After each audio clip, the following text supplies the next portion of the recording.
aujourd'hui, on accueille, la star, la prochaine star, Hashtag A. Ici c'est pas le star system, je suis tout seul dans mon del, j'avale des médocs à la belle.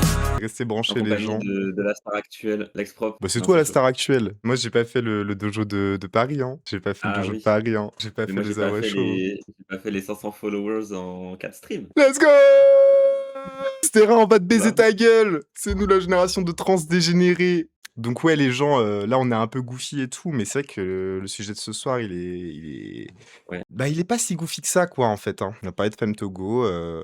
Est-ce que, vous êtes, des auditoristes de Femtogo et Petite Sœur, dans le chat ou pas? C'est quoi un peu Est-ce votre que ça s'est rapport, à lui? est-ce que ça s'est pris Pretty Doll Corps? Est-ce que vous êtes pris Pretty Little Corpse dans la gueule?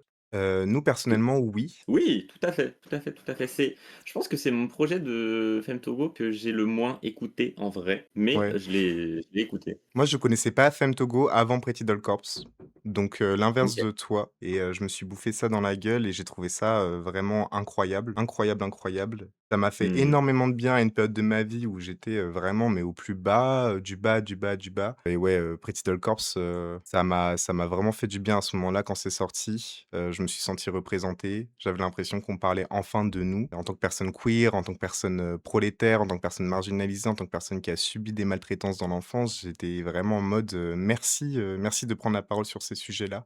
Moi, Femtogo, bah, j'écoutais pas mal depuis quelques années. Quand il a commencé, enfin, je sais pas, genre, son premier projet là, One Man Army, bah, j'ai découvert, à ce moment-là, un peu avec l'explosion du SPK. SPK qui est son ancien collectif du coup. J'ai beaucoup écouté, c'était super. Je trouve qu'il a une plume, incroyable et bah, au fur et à mesure des albums, où, notamment dans Pretty Doll Corps où il se out, tu vois? Ouais. Ça devient d'autant plus intéressant parce que, ça parle de nous et c'est trop, trop intéressant et c'est trop, trop puissant et ouais, moi globalement j'aime bien quand ça touche dans le tragique et ce qu'on peut dire de Femtogo, c'est que ça touche dans le tragique mais c'est aussi, plein de beauté. Ça touche dans le tragique, ça touche, dans la puissance, dans le fait de se ressaisir aussi, des Mmh, traumas, d'en ouais. faire quelque chose. Moi, quand je me suis bouffé Pretty Doll Corpse, ça m'a redonné, un boost de puissance à un moment où j'étais vraiment cette loque, qui pensait qu'au suicide, qui était à balle d'anxio, J'ai pris vraiment la claque en vrai avec Pretty Doll Corps. Je me suis pris la claque, longtemps après tout le monde parce que je sais pas, j'avais un peu une appréhension d'écouter le projet quand il est sorti et du coup, je me suis quand même pris la claque et même, artistiquement, enfin, moi aussi en tant qu'artiste, genre, c'était intense de me prendre ça dans la gueule, notamment en tant qu'artiste queer, aussi, genre j'étais en mode, «Waouh, OK, il se passe vraiment un truc là» on et en vrai, on peut exister ouais, on dans ce peut exister, paysage-là. on peut et aussi, moi j'ai envie de raconter des trucs deep, des trucs de ouf, tu vois? Donc là, j'étais en mode, waouh, limite j'étais jalouse, tu vois? J'étais en mode: «Waouh,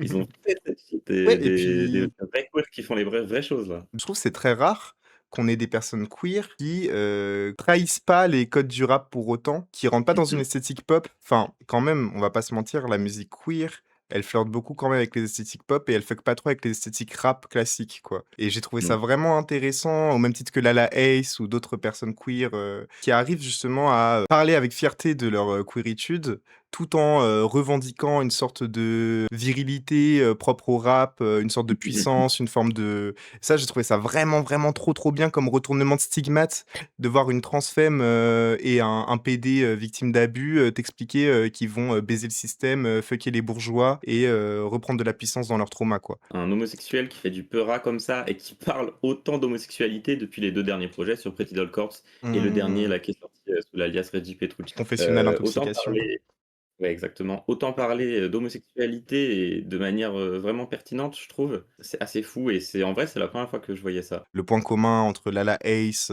Femtogo et Petite Sœur, c'est que c'est des prolos, queer marginalisés, là où beaucoup de gens queer qui ont percé dans l'industrie musicale, viennent quand même de classes sociales, supérieures, sont des fois des nepo baby, genre Angèle et tout, c'est quand même, il y a une surreprésentation en tout cas des queers, bourgeois quoi, dans l'industrie musicale et dans une forme de queerité respectable aussi et pas une queerité qui dérange, qui est crade comme ça peut être le cas avec, bah, des Lala Ace, des Femtogo. Parce que Lala Ace, elle peut déranger dans son côté, sexualisation des femmes quoi, alors que, bah, c'est normal de sexualiser des femmes quand tu es lesbienne, tu vois? Emo.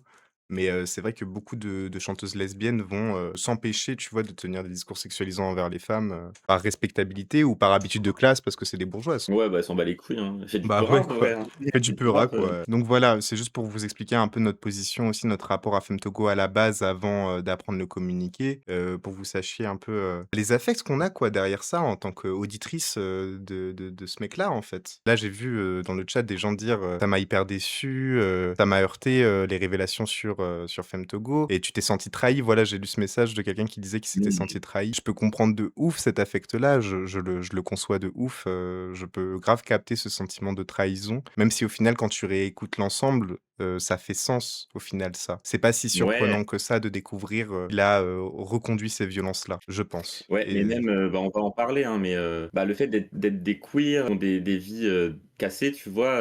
Moi, j'avoue, j'ai pas été, complètement, choqué quand, moi non quand plus. le communiqué est sorti. Moi, j'étais pas choqué d'apprendre ça, d'autant plus que j'avais déjà un petit peu lu, sur les sujets de l'inceste, de la pédocriminalité et cetera et qu'il y a quand même une data assez importante. Je vais un peu rentrer dans le vif du sujet, maintenant, mais on en reparlera plus tard, qui est quand même qu'il y a quand même 30 de personnes, parmi les incesteurs qui ont été incestés. Et je vous parle de l'inceste, alors que Femtogo, c'est pas tant ça dont il est question parce que si on parle de pédocriminalité, il faut savoir que 90 des situations de pédocriminalité se font dans le cadre de la famille et donc du coup se font dans le cadre de l'inceste. C'est l'un des plus gros tabous, de notre société, quoi. On va en parler, beaucoup plus précisément, quand on rentrera vraiment dans le vif du sujet, mais c'est juste pour dire qu'avec cette stat-là, c'est pas si surprenant de voir qu'une personne qui, n'a connu que ça et d'ailleurs c'est ce qu'il dit Femtogo dans son dernier projet, La confession d'intoxication. F n'a jamais fait l'amour. Le F n'a jamais fait l'amour.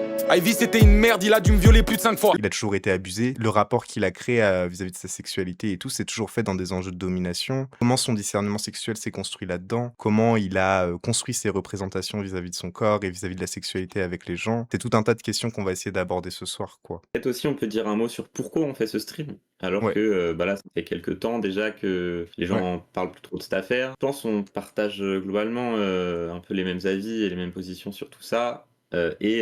Moi, j'ai eu l'envie un peu de prendre la parole sur ce sujet parce que, j'ai été, un peu, c'est un mélange de tristesse et d'énervement au vu de comment ça a été traité médiatiquement. J'ai trouvé que, il se passait rien de pertinent et de constructif. C'est des questions tellement graves, c'est des questions tellement importantes, tellement, essentielles à traiter et il y a un gros tabou autour, de l'inceste et des violences faites aux mineurs et c'est des choses qui, par défaut, on a cette posture morale d'être complètement outré dès qu'on apprend des histoires qui concernent les enfants. Les enfants, ils ont un peu ce statut, en tout cas moralement, d'être intouchables. Alors que pourtant, structurellement, ils sont victimes d'énormément de violences. Ils sont dans un système, adultiste qui les opprime complètement. Ils font partie des catégories, de la population les plus marginalisées. Mais comme il y a tous ces tabous-là autour des enfants, les gens réagissent à vif avec des postures morales très intenses et le paysage du rap, c'est quand même un paysage où, il y a énormément de discours en mode peine de mort pour les pédophiles, où c'est saturé de ce genre de discours-là. Je peux comprendre aussi pourquoi ces rappeurs-là ont ces takes-là, parce qu'il y a une espèce d'impunité côté des pédophiles, surtout quand c'est perpétré par des hommes blancs bourgeois. On l'a vu avec l'affaire Epstein là, c'est quand même une dinguerie à quel point, il y a en fait des réseaux entiers d'élites bourgeoises pédophiles qui s'organisent dans des traites d'êtres humains, qui, enfin c'est une question très sérieuse, mais en même temps, traiter ça, dans un aspect moral en disant que Femtogo est un monstre, c'est dépolitisant et c'est là où nous, on a envie d'en venir ce soir et c'est la raison pour laquelle on fait ce stream. On veut dire, comme les féministes le disent sur les agresseurs, que les pédophiles ne sont pas des monstres et que dire que les pédophiles sont des monstres, revient à dépolitiser un phénomène structurel qu'on doit combattre, qui est ancré dans les mœurs de l'hétéropatriarcat et il est important d'avoir un discours politique de ça plutôt qu'un discours moral qui individualise, la question de la pédophilie. La pédophilie et la pédocriminalité, c'est quelque chose qui est socialement construit et du coup, si tu en as pas une lecture sociologique et que tu mets pas les pieds dans le plat, politiquement, moi, tu peux pas avoir, d'analyse, pertinente et aussi pour moi, ce qui va être important, c'est aussi de remettre ça dans le contexte de l'homosexualité et notamment de l'homosexualité prolétaire, homosexualité, dans la ruralité où j'ai l'impression que c'est quelque chose qui a été très peu, dit, très peu traité, sous cet angle-là. De ouf, je sais pas s'il y avait il y a des gens qui étaient là sur le stream sur, les Profem, Roman Doduc et tout, mais il y a un truc intéressant quand même dans la vidéo de Roman Doduc sur Grindr, c'est qu'il découvre les codes de Grindr, du fait que les rencontres se font vite, qu'elles sont directement très sexualisées et que, il y a pas tous, les espèces de préliminaires sociaux qu'il y a dans l'hétérosexualité et Roman Doduc s'en offusque, a un jugement moral sur ces codes-là homosexuels, sans comprendre qu'en fait ces codes-là homosexuels se sont forgés parce qu'on l'homosexualité s'est créée dans un monde hétéropatriarcal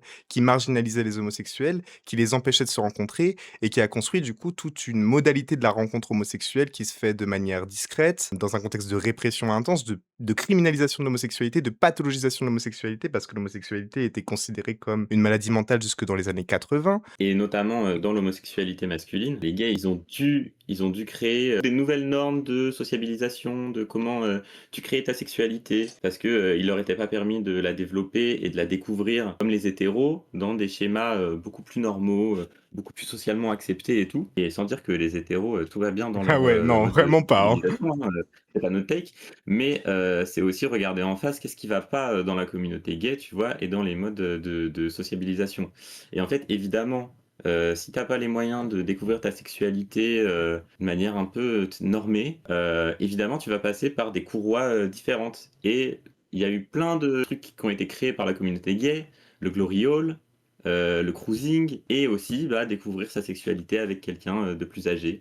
Et aussi, pour les personnes plus âgées, initier des personnes jeunes. Et du coup, il y a ces relations majeures-mineures qui sont mais complètement habituelles en fait dans la communauté gay. Et c'est pas pour banaliser les relations avec des écarts d'âge qu'on dit ça, c'est pour décrire une réalité sociale qui est celle des personnes queer, quoi. Et que quand t'es dans des zones rurales, tu es exposé beaucoup plus facilement en tant qu'homosexuel à des relations avec des gens qui ont un gros écart d'âge avec toi, tout simplement parce qu'il y a très peu de personnes ouvertement homosexuelles et que tu vas aller sur Grindr et tu vas tomber nécessairement sur des mecs gays un peu au placard de 50 balais et que des fois t'as pas d'autre choix pour commencer à construire ta sexualité en tant que jeune homosexuel que d'aller vers eux, en fait. Dans les années 70, il y a eu tout un mouvement d'intellectuels de gauche qui ont instrumentalisé les luttes de libération homosexuelle pour légitimer des comportements pédophiles. Ont instrumentalisé aussi la psychanalyse pour légitimer ça. C'est Pierre Verdrager qui en parle dans un bouquin qui s'appelle L'enfant interdit, c'est hyper intéressant. Beaucoup de ces intellectuels de gauche-là ont quand même utilisé un peu tous les discours autour de l'adultisme, de la domination adulte sur Mhm. les enfants, pour servir un discours de libération des corps des enfants. L'éducation sexuelle doit se faire dans la pratique avec un adulte. C'est les adultes qui doivent éduquer sexuellement les enfants. Maznev, il se servait même des discours en mode ça se faisait dans la Grèce antique. Il y avait les éphèbes et les érastes. En gros, les éphèbes, Mhm, mhm. c'était ces jeunes gens qui étaient en train de se former militairement et intellectuellement et tout. Et les érastes, c'était un peu ces vieux sages, philosophes, qui étaient leurs maîtres à penser, qui étaient leurs maîtres sur plein de domaines. Et il y avait un peu ce rite de passage de la virilité qui consistait à devoir se faire sodomiser par les érastes, parce qu'on considérait dans la Grèce antique que le sperme des hommes transmettait l'esprit et que les femmes transmettaient, elles, la chair, le corps, quoi. Et donc du coup, l'éjaculation masculine dans le corps des éphèbes par les érastes était interprétée dans la Grèce antique comme on va leur donner notre savoir, notre intelligence, notre esprit. Et c'est horrible, hein, c'est horrible. Et ça a été tarpin valorisé par plein de gens en mode ah, mais regardez, en fait, il y avait des pratiques homosexuelles dans la Grèce antique, c'était archi basé la Grèce antique. Ha, ha, ha. On devrait retourner à ça, on devrait retourner à ces modalités-là et tout, alors que c'était absolument à vomir, quoi. C'était terrifiant, hein. Ouais. Du coup, il y a eu un imaginaire qui a connecté un peu la pédocriminalité avec l'homosexualité, dû à cette instrumentalisation-là, qui a servi aussi à créer une propagande anti-homosexualité. C'est pour ça que c'est quand même intéressant de revenir de manière critique sur tout ça et de faire bellec avec ces amalgames, parce que, ouais, comme tu dis, on est un peu offusqué par certaines réactions qu'on a vues sur les réseaux, et notamment certaines réactions qui visent à dire tous les PD sont des pédophiles, après l'affaire Femtogo. Donc une espèce de resurgence de discours homophobes qui vise à criminaliser les gays et tout, et c'est quand même assez grave, quoi. J'ai pas suivi sur les réseaux, mais à quel point les gens ont fait le parallèle PD pédophile.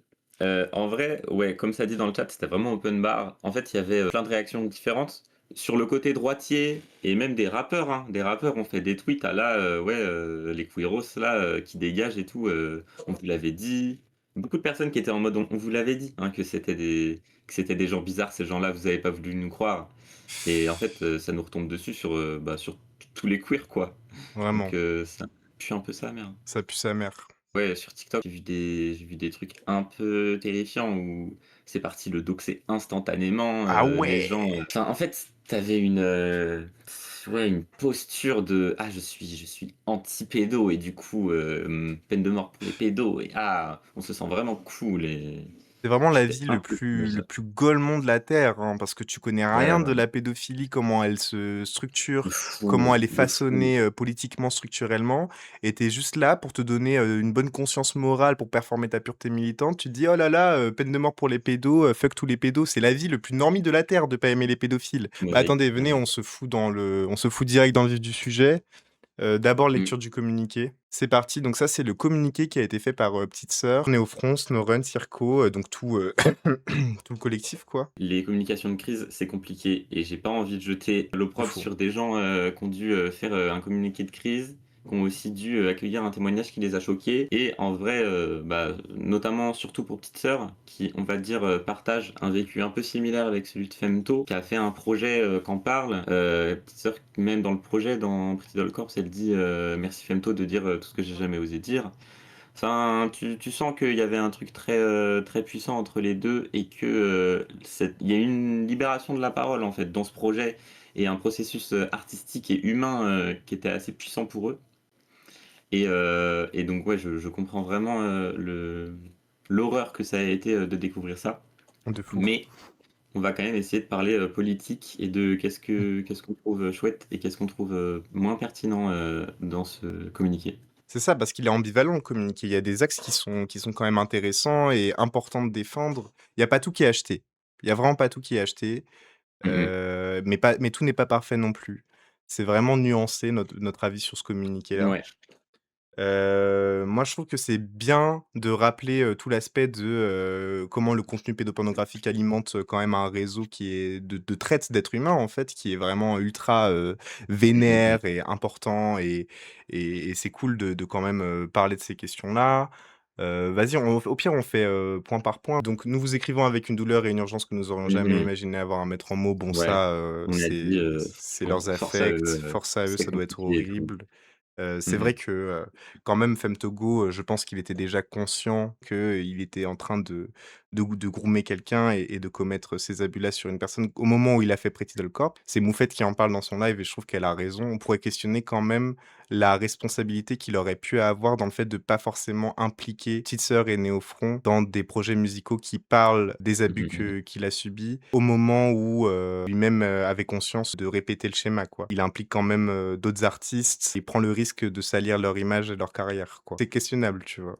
Nos pensées vont vers la victime, ainsi que vers d'éventuels autres dont nous n'aurions pas connaissance. Si un jour elles ressentent le besoin de s'exprimer, nous porterons témoin de ce que nous venons d'apprendre afin que justice soit rendue.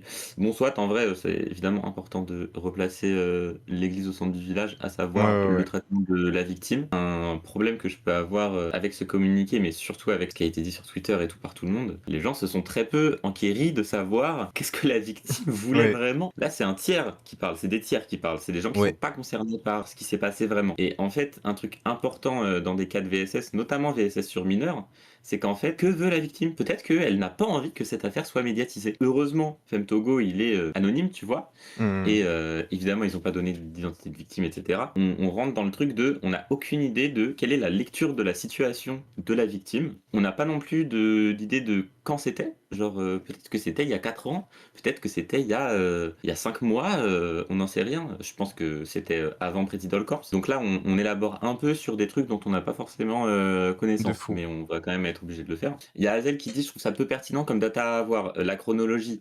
Pour moi, c'est très important, déjà parce qu'une relation entre quelqu'un qui a 14 ans et quelqu'un qui a 19 ans et une relation entre quelqu'un qui en a 14 et quelqu'un qui en a 23, en vrai, c'est pas la même chose. En Oui, vrai, c'est pas la même chose. oui. C'est pas pour dire qu'il y en a une qui est moins grave, patati patata. Juste, c'est pas la même chose et le traitement politique qu'on doit en avoir, il sera différent. Aussi pour comprendre, comment Femtogo, tout s'est passé pour lui, de pourquoi il a fait, ces albums-là, en fait, dans lesquels il a choisi d'en parler. Le truc très important aussi sur lequel on va revenir, c'est que c'est Femtogo qui a communiqué à ses proches ces trucs-là. Ce qui est De pas du fou. tout comme ils s'en rendent compte ou alors ils reçoivent un témoignage ou quoi, tu vois? C'est vraiment pas du tout le même processus. On peut se poser la question de, ouais, qu'est-ce qui s'est passé dans sa tête? Est-ce qu'à un moment, il était dans des contradictions un peu dures il parle de lui comme une victime, et a raison car c'est une victime d'abus, tu vois? Mais, peut-être qu'il avait ouais, il était en dissonance cognitive Je un peu, tu pense, hein. vois? Et globalement, la culpabilité, c'est quelque chose qui habite énormément toute son œuvre.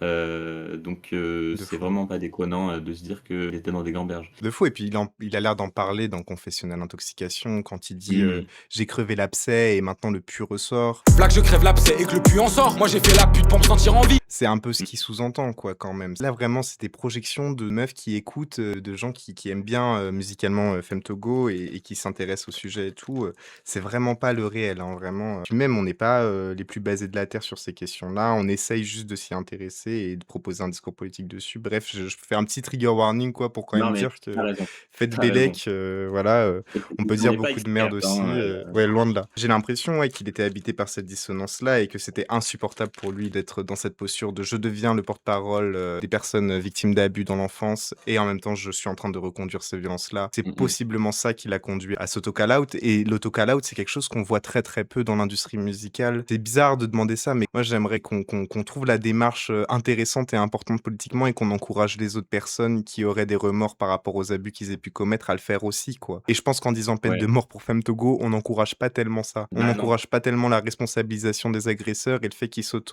dévoilent et qu'ils essayent de comprendre comment faire pour faire mieux, tu vois? J'ai l'impression qu'en disant peine de mort pour Femtogo, on est en train de reconduire l'omerta et le silence autour de l'inceste et des violences Ah. sur mineurs. La libération de la parole, elle doit être, totale, en fait. Genre, évidemment, il y a eu, bah, globalement, depuis 2015-2016 avec MeToo, libération des victimes, mais en fait, tu ne peux pas, organiser une société qui tend vers, le plus de sanité possible en silenciant les personnes qui ont commis des choses, qu'on trouve, immoraux et dégueulasses, tu vois? Moi, j'ai l'impression que globalement, dans, toutes les branches, du féminisme, aussi nombreuses soient-elles, il y a quand même, une sorte de consensus qui est que, des plus punitivistes, réactionnaires aux plus progressistes, heu, c'est quand même la prise de conscience et le fait d'assumer ce que tu as fait, qui est la première étape vers à la fois une, réparation, enfin réparation, je sais pas si j'aime le terme, mais un Un soin processus pour de la victime. guérison, de Ouais, la victime. processus de guérison pour la victime, le fait d'évoluer, et de toi changer tes comportements et cetera. Quel message a été envoyé, aux gens, qui ont fait des agressions? Bah, c'est en fait: «Ferme ta gueule, reste dans l'omerta, tu donnes pas les clés à une personne, pour, évoluer et tout, en la bannissant». Bon, c'est un peu Ouais. un tapin, anti-punitiviste, mais c'est quand même la base de toutes nos takes, quoi. Mais si tu veux, on continue la lecture Ouais, pour ouais, ouais, développer on y cette va. idée-là parce que je la trouve hyper intéressante et justement, je pense que c'est en lisant la fin du communiqué là, le milieu en tout cas, que Mmh. qu'on pourra le mieux en parler. Son récent projet porte notamment sur la dénonciation des violences sexuelles faites aux enfants. Cependant, il a délibérément choisi de perpétuer la violence qu'il a lui-même subie, en pleine connaissance des conséquences pour les victimes. L'impact du projet a été tel que Femtogo est devenu représentant d'une cause qu'il n'aurait jamais dû avoir la légitimité de défendre. Conscient d'être une figure influente, il a choisi de publier un projet commun en prenant le risque de discréditer des milliers de voix qui portent déjà trop peu et celles de ses collaboratrices. Cette cause doit être continuellement défendue et ce par des actrices intègres. C'est pourquoi nous désolidarisons de Femtogo. Ce que je trouve qui a été mal fait dans le communiqué, c'est que dans cette urgence-là, dans les affects qu'ont pu avoir Petite Sœur, Néo-Front, Snowrun, Circo et tout, ils excluent de fait la possibilité d'être à la fois victime et bourreau, quoi. Ils invalident la possibilité de parler en tant que victime parce que lui-même a été, bourreau de ces violences-là. Je trouve que c'est, bah, comme je vous ai dit en début de stream, comme il y a la stat quand même que 30 d'incesteurs ont été incestés dans l'enfance, c'est pas du tout une impossibilité d'être victime et bourreau. C'est même un fait social, en fait. C'est un fait social important. C'est pas, tous les incestés, deviennent incesteurs et j'ai pas la stat de combien d'incestés reconduisent les violences par contre, mais c'est quand même une grosse partie des gens qui commettent les violences, en ont eux-mêmes subi. Donc c'est un phénomène social qu'il faut étudier, qu'il faut comprendre. Ça, n'invalide pas le fait que ces personnes-là ont elles-mêmes subi des violences et ces personnes-là ne sont pas illégitimes à en parler, parce que c'est aussi des victimes. Once again, 2 vérités peuvent coexister ensemble. Moi, je suis vraiment d'accord et pour moi, c'est vraiment important de dire et redire toujours que contradiction, ce n'est pas des choses à bannir et les contradictions, c'est des choses à creuser et à interroger. Quand tu as une contradiction, dans un sujet politique, il faut pas chercher à le résoudre, magiquement, très facilement. Et ouais, il faut l'observer, quoi. Nous, on a écouté, du coup, le dernier projet de Femtogo, là, lui qui est sorti après Pretty Doll Corps et en fait, dedans, Femtogo, il a, vraiment une grosse lucidité sur cette ambivalence qu'il a, dans son vécu et dans ce qu'il ressent, tu vois? Parce que dans Pretty Doll Corps, il y a beaucoup ce truc de, «Je vais planter mes agresseurs» et il est vraiment dans un truc de revanche, de vengeance vis-à-vis de ce qu'il a subi. Il est en Là où, colère. dans ouais, ouais, colère immense, colère immense. Mmh. Alors que dans le deuxième projet, c'est beaucoup de la tristesse, tend plus la main et il a des takes en mode je blâme même pas mes agresseurs, c'est des mecs qui ont subi. Je blâme même pas mes agresseurs, c'est des mecs qui ont subi. Ensemble à venir, on pourrait peindre. Bon, ça pourrait être pris comme il essaye de se dédouaner. Maintenant qu'il est dans une démarche où il assume visiblement plus d'avoir aussi commis des trucs, vu qu'il l'a communiqué à ses amis. Mais Mais ça, voilà. ces takes-là Euh, ces takes-là, moi, je suis pas du tout d'accord avec les gens qui disent ça parce que quand même, les gens rappelez-vous quand même que les gens qui sortent des takes en mode: «Expliquer, c'est excuser», c'est quand même la droite, l'extrême droite et les libéraux, hein. C'est une phrase de Manuel Valls à la base. Enfin, je veux dire, on est quand même là, nous, les gauchistes, pour essayer de comprendre, le monde social, quoi. On est quand même là pour essayer de comprendre le monde social, les enjeux de domination, les violences, essayer de les arrêter par des mesures politiques, pas par des mesures, individualisantes, quoi. Donc non, expliquer, c'est pas excuser. Les gens qui commettent des violences sont des acteurs du monde social, imprégnés par les imaginaires hétéropatriarcaux, de culture du viol et de pédophilie structurelle du monde social. Enfin, je veux dire quand même, culturellement, on est imprégné d'imaginaires pédophiles, les gens, hein.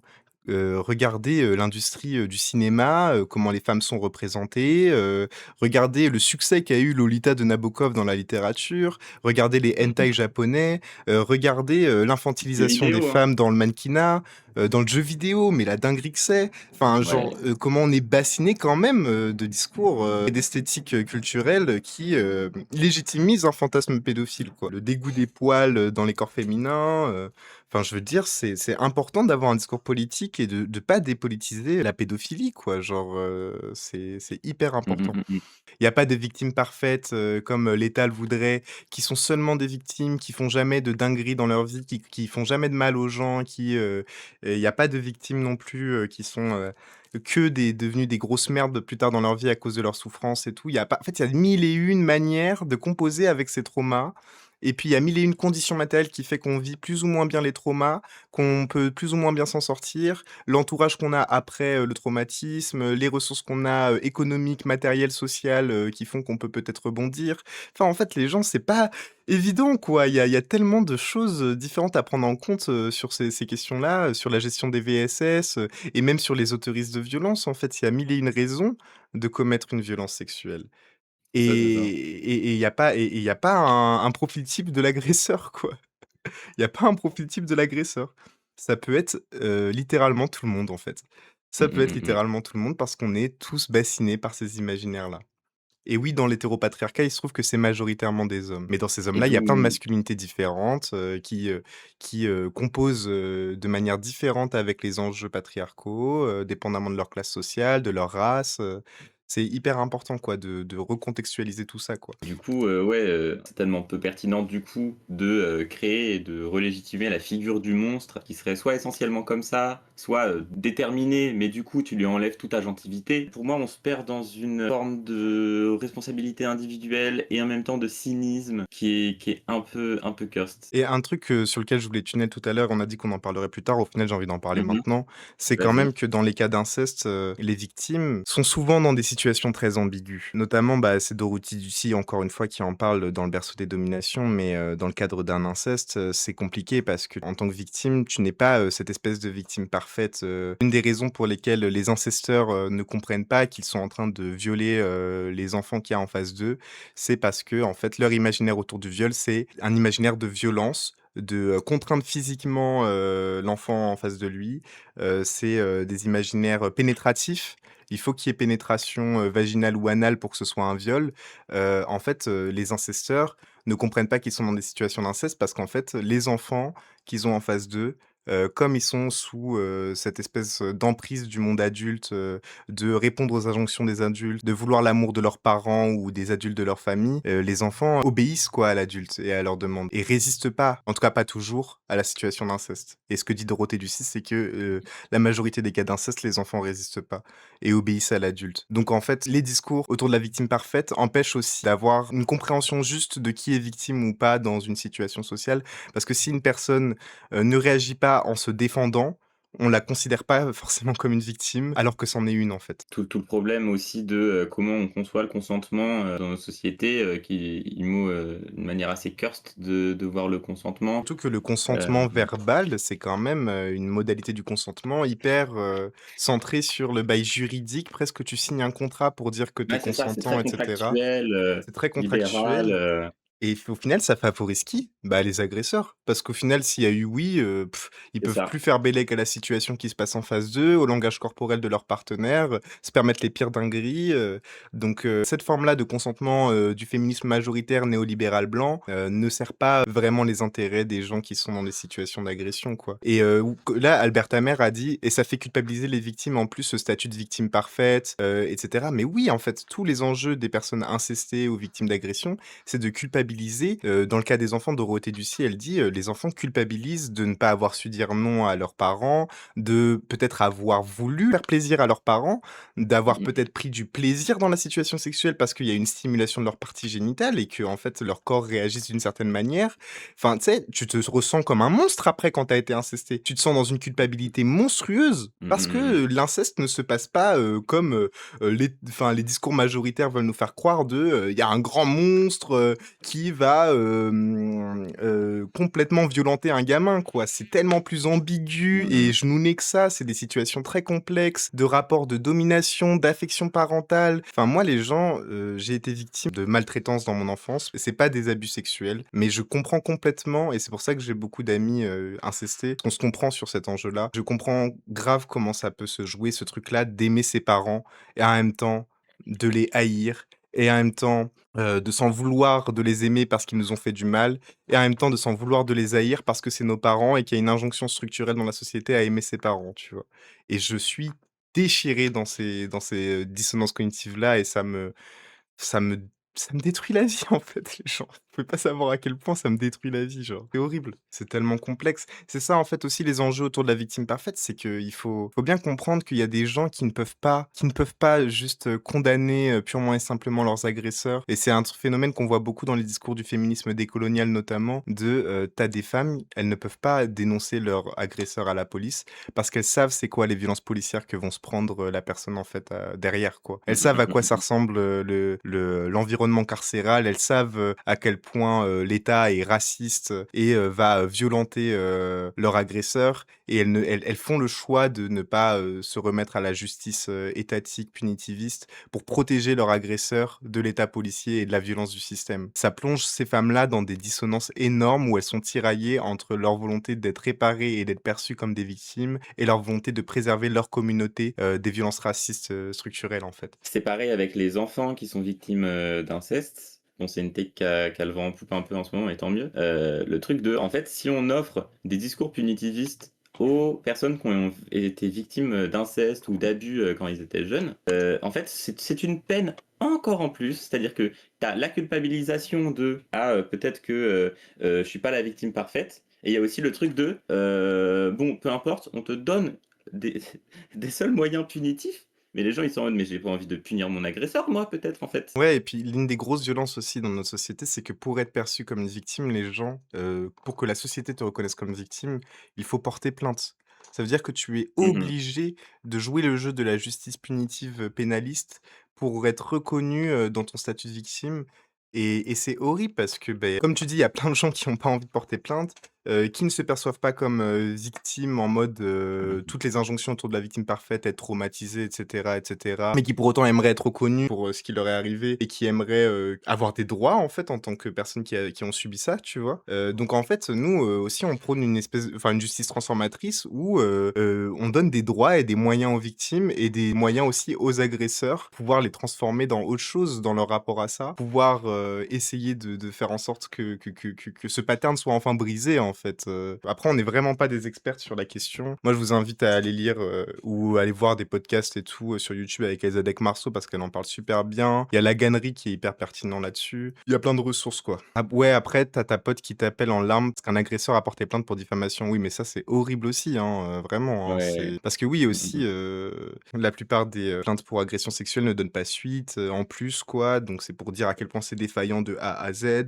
Les fois où ça donne le plus suite, c'est quand ça concerne concerne des hommes noirs et arabes. Dès que ça commence à concerner des hommes blancs bourgeois, ils sont intouchables, eux. C'est ça qu'il faut comprendre, c'est que nous, on s'oppose à la justice, mais pas, en tant que concept de justice. On veut une justice. Juste, nous, on veut pas une justice pénale, on veut une justice sociale. On veut, critiquer cette justice pénale parce qu'on veut vous pointer du doigt le fait que cette justice est au service des hommes blancs bourgeois, de l'hétéropatriarcat, des intérêts coloniaux, et cetera. Et puis aussi, on veut une justice qui soit pas centrée sur les individus. Parce qu'en fait, c'est bon, on a appris avec la sociologie que globalement, les actes délictueux et les illégalismes, ils sont produits par des causes sociales. Donc en fait, les peines, elles devraient pas être centrées sur l'individu. Nous, on réfléchit pas avec des peines, mais du coup, on veut donner des clés d'amélioration au corps social et pas juste Mmh. aux individus. Parce que c'est super individualisant, c'est libéral et c'est la porte ouverte au fascisme, évidemment. Parce qu'il faut bien comprendre que les mesures politiques des féministes néolibérales, c'est un écran de fumée, en fait.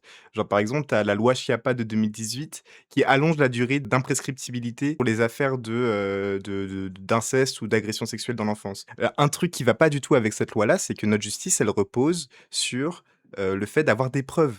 Sauf qu'au bout de 40 ans, tu n'as plus de preuves. Mmh. Comment tu as des preuves du fait que ton père t'a incesté toute ton enfance, en fait? Donc du coup, Mmh mh. ça rallonge l'imprescriptibilité, mais au final, l'affaire est quand même classée sans suite, quoi. C'est un écran de fumée de baiser et faut pas oublier que ces féministes néolibérales-là, notamment Aurore Berger, quand même accusée, de conflits d'intérêts avec des crèches privées dans lesquelles il y a eu énormément de cas d'agressions sexuelles sur Mmh. mineurs. Elle est financée par ça, quoi. Enfin, je veux dire, c'est là où il faut remettre, l'église au milieu du village, de regarder, genre, c'est quand même une dinguerie. Elles veulent nous faire croire que c'est des féministes, qu'elles œuvrent pour le droit des femmes. Là, récemment, j'ai vu les maires d'extrême droite, là, qui font des discours un peu partout après les municipales, dire, «Oui, on va interdire le voile parce que, pour nous, les femmes sont belles, les femmes sont fortes, et les femmes sont émancipées». Il y a toujours une instrumentalisation, en fait, des questions féministes pour pouvoir faire passer des dingueries, fascistes. L'extrême droite on a rien à branler, des femmes, des enfants, de ces questions-là. C'est toujours une instrumentalisation, hein, Et surtout, ça se concentre sur punir les agresseurs, mais on met quoi en place pour les victimes en fait? Bah, c'est ça en fait. Oui, C'est-à-dire oui, de que fou. nos systèmes de justice, ils partent du principe que la punition restaure ou soigne quelque chose. Mais évidemment, c'est pas vrai pour une Mmh victime. mh, Enfin, mmh je veux mh, mmh. dire, en fait, ça peut flatter des affects de vengeance. Parce que en vrai, notre système judiciaire camoufle beaucoup de vengeance en justice. Ça peut flatter des affects, mais des affects auxquels nous, force de gauche émancipatrice, on veut pas trop donner de gaz en vrai. Et justement, moi, sur cette question-là, je vous invite à lire, Neshino Triste Tigre. C'est une personne qui a vécu de l'inceste et qui témoigne, du coup, dans un bouquin de ça. Et à la fin du bouquin, elle parle du fait que son beau-père a été incarcéré et elle parle de ce sentiment de vide infini qu'elle a de: «Je ne me sens pas, mieux, je ne me sens pas guérie, Mmh. mon beau-père est juste en prison». Mais c'est déconnecté complètement de ma situation d'inceste et de mes affects et c'est hyper poignant la manière dont elle en parle. Elle est en mode: «J'observe ça de l'extérieur de manière dissociée et je ne ressens aucune, guérison, quoi, dans ça». Quand tu écoutes la parole des concernés, tu te rends compte que et j'imagine qu'il y a quand même beaucoup de victimes, d'agressions qui se sont sentis soulagés de savoir que leur agresseur est en prison et je comprends ces affects-là vraiment, hein. J'ai de l'empathie de fou avec ces affects-là mais ce que je veux dire, c'est que, bah, pas toutes les victimes ressentent ces affects-là et pas toutes les victimes désirent ça pour leur agresseuse et pour, elles-mêmes. C'est comme, Ouais. Gisèle Pelicot qui, elle avait même pas encore ouverte, la bouche sur ce qui lui est Mmh. arrivé, qu'elle était devenue une icône de l'émancipation des femmes, une icône de la victime, qui, enfin, c'est ouf comment elle a été récupérée médiatiquement, Mmh.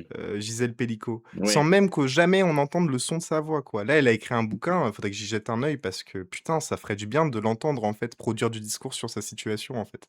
Plutôt que ce Ouais, soit des ventriloques de fou. médiatiques de BFM, CNews et tout, qui parlent à sa place, en fait. On finit le communiqué? Vas-y.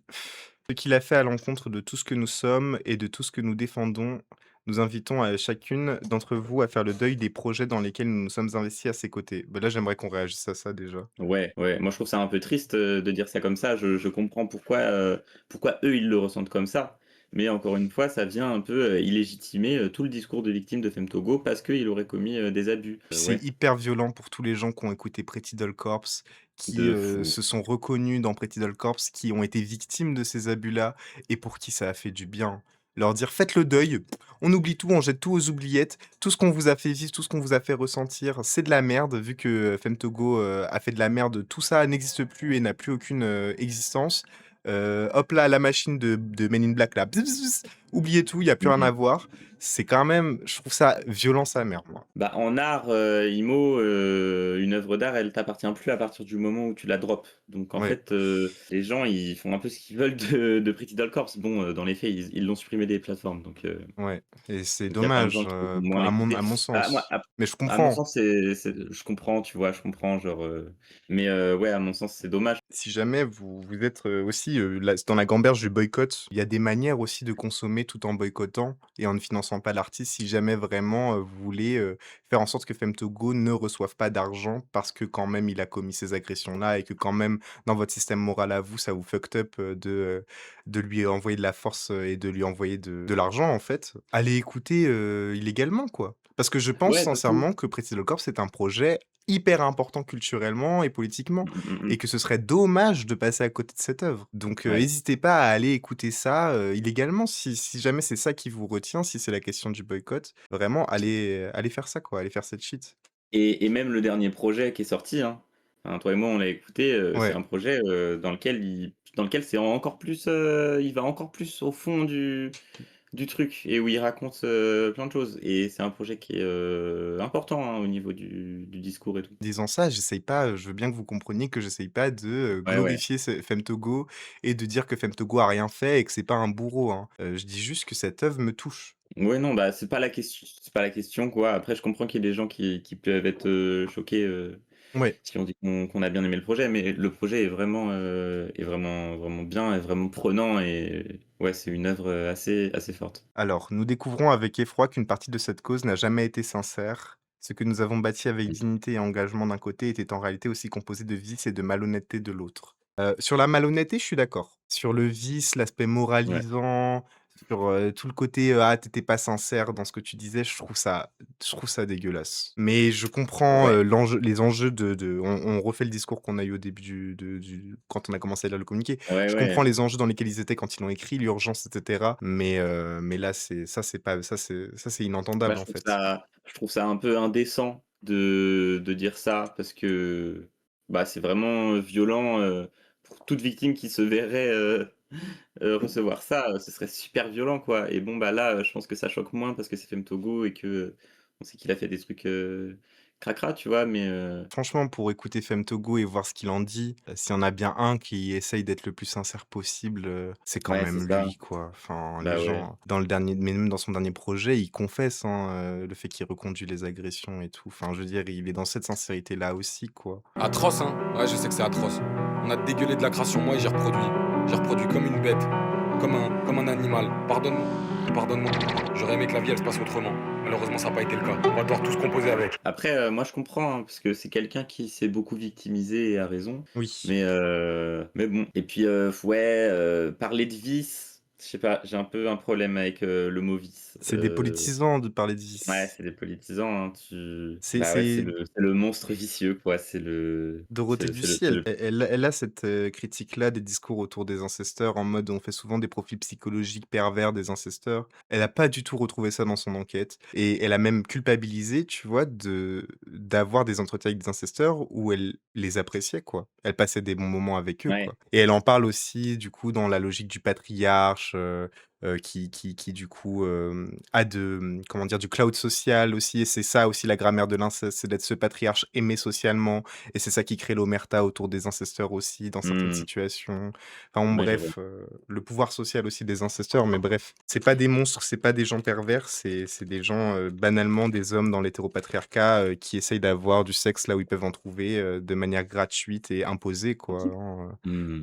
Après, on fait comment pour qu'ils sortent de cette répétition, de la violence? Bah, en vrai, question centrale, Ouais. pour moi, ça passe surtout par l'entourage. Genre, je vois pas par quoi ça peut passer d'autre parce que, le système judiciaire, évidemment, on va pas lui faire confiance et c'est ça aussi que je trouve triste, c'est que là, je suis en mode, bah, du coup, quel entourage il a pour, pour évoluer sur cette question-là, tu vois? Mais tu vois, Parce je pense que que quand tu dis l'entourage, C'est parce qu'on peut rien imaginer d'autre dans ce monde-là que ça? Non, bien sûr, moi je parle de dans l'état actuel des choses. Ouais, ouais, ouais, OK, Évidemment, OK. on est féministes, révolutionnaires, on adorerait qu'on ait Des des trucs qui permettent, institutions, ouais, des institutions en vrai. qui Ou alors, permettraient, de faire de la médiation, entre mmh mh. victimes et agresseurs, du suivi, de ces personnes-là, du soin, communautaire, en fait, de comment on règle ces questions-là, quelles sont les revendications des victimes, comment transformer, en fait, tout ça et comment répondre aux revendications des victimes tout en transformant le monde de l'agresseur et celui de la victime aussi, hein, by the way, mais transformer le monde de l'agresseur pour qu'il ne reproduise plus ça, quoi. Je veux dire collectivement, comment on prend en charge les victimes des incesteurs pour leur permettre de sortir de la violence quand tu as un entourage défaillant? Beh, Ouais. justement, les gens déjà, de l'argent, à l'ASE, l'aide sociale à l'enfance, ce serait pas mal et Mmh mh. aussi une restructuration totale de l'ASE. Moi, je viens de l'ASE, tu vois? De l'aide sociale à l'enfance, j'ai bénéficié de l'ASE, j'ai été placé en foyer pendant un court temps dans ma vie, c'était vraiment très court, parce que, j'avais des éduc-spé qui nous suivaient avec mon père et qui ont remarqué des bails, enfin les violences en fait, et qui du coup, m'ont placé de force à l'ASE. C'est une dinguerie! Comment il y a pas d'argent et comment du coup, les éducs sont maltraités, finissent par devenir maltraitants. Donc en fait, tu as des enfants traumatisés en face de toi, qu'on essaye de foutre dans des structures pour les protéger de, leur situation sociale et qui au final, se retrouvent à être encore maltraités dans ces structures-là. C'est un gros scandale l'ASE, hein. Vraiment, on va faire pas mal de live dessus. J'ai beaucoup de choses à vous dire sur l'ASE. Il y a des familles d'accueil qui avaient des, casiers judiciaires pour viol et agressions sexuelles, et C'est maltraitance trop sur une enfants dinguerie. et on leur a quand même donné d'autres enfants derrière, en fait, les gens. C'est ça qu'il faut que vous compreniez sur l'ASE, en fait. C'est ça qu'il faut que vous compreniez sur l'ASE, en fait. C'est de la merde, en fait, cette structure-là. Et pourquoi c'est de la merde? Parce qu'on vit dans le capitalisme néolibéral qui a aucun argent dedans, qui a aucune mesure politique qui est prise pour protéger les enfants. Il faut des réponses politiques à tout ça. Et comment on fait aussi pour les enfants? Ben, l'extrême droite est contre le fait qu'on fasse de l'éducation sexuelle sur mineurs, sous prétexte qu'on va leur apprendre à faire le Kama Sutra, des levrettes, qu'on va leur couper leurs zizi, nous les Couper les queers. zizi des gosses. Ils sont contre ça, mais en fait, c'est une instrumentalisation de l'extrême droite pour pouvoir continuer à violer des enfants, la vérité. Enfin, moi, c'est mon avis interdit un peu Mmh mh. complotiste là-dessus, mais parce qu'en fait, éduquer les enfants sexuellement sur les limites de leur corps, sur le consentement, sur qu'est-ce que c'est l'inceste, qu'est-ce que ça veut dire un adulte qui touche tes parties génitales, qu'est-ce que ça veut dire, toi, ton rapport à tes parties génitales et le rapport aux autres à ça, c'est l'essentiel pour que les enfants comprennent ce qui leur arrive, comprennent qu'ils sont dans, une situation, de maltraitance, d'abus sexuels et cetera et puissent en parler aux autres adultes et qu'on puisse dépister les situations d'inceste. Parce qu'en fait, l'un des problèmes majeurs avec l'inceste, c'est que les enfants, comme ils ne connaissent rien à la sexualité et qu'il y a un énorme tabou autour de tout ça, ils ne savent pas qu'ils sont en train d'expériencer l'inceste. Ils ne savent pas, ils n'ont pas les mots Mmh mh. pour décrire ce qu'ils sont en train de vivre, en fait. Donc, déjà, ces mesures politiques-là, ce serait absolument essentiel, les gens. Et ça doit être autant appuyé avec les c'est quoi? Les Les petits de petits de l'ASE, l'ASE. oui, qui s'abusent énormément les uns les autres. Oui, évidemment. Bah, déjà, il faut savoir que là, je vais beaucoup parler d'inceste dans ce live parce que je suis en train de lire Dorothée Ducy et que je suis un peu matrixé, hein, et que c'est la question du live aussi, hein. Mais 1/3 des situations d'inceste sont faites par des frères, sœurs ou des cousins, en fait. C'est ça, ouais, ça Et il y a eu tout un discours, de, la psychanalyse de dire: «Ah oui, mais la sexualité entre enfants, c'est comme ça que les enfants explorent leur corps, nanana, nanana». La réalité des situations d'inceste entre frères, sœurs, cousins, c'est que c'est souvent un grand frère, une grande cousine sur un petit frère, c'est toujours l'aîné qui abuse le cadet, hein. C'est jamais le cadet qui est, auteur de la situation d'inceste. Donc il y a toujours un rapport de domination là-dedans. aussi les enfants qui sont victimes d'inceste de par un parent, un adulte et tout, et qui reproduisent sur leurs frères et sœurs, sur leurs cousins, et cetera. Enfin, c'est vraiment un peu, les horribles chaînes de la reproduction, terrible, quoi. Mais sur ça, moi, je vous encourage à aller voir un film trop bien de Greg Araki, qui est un réalisateur queer et tout, et qui s'appelle Mysterious Skin. Les gens, c'est littéralement la vie de Femme Togo, en fait, hein. Ça parle du coup de pédophilie avec un coach de sport, et cetera, sur 2 enfants et du rapport que ces 2 enfants-là vont avoir à leur traumatisme et du coup, tu suis l'un des 2 personnages qui s'appelle Neil qui, lui, va, devenir TDS, du coup, comme Femme Togo avec des hommes plus vieux, et cetera.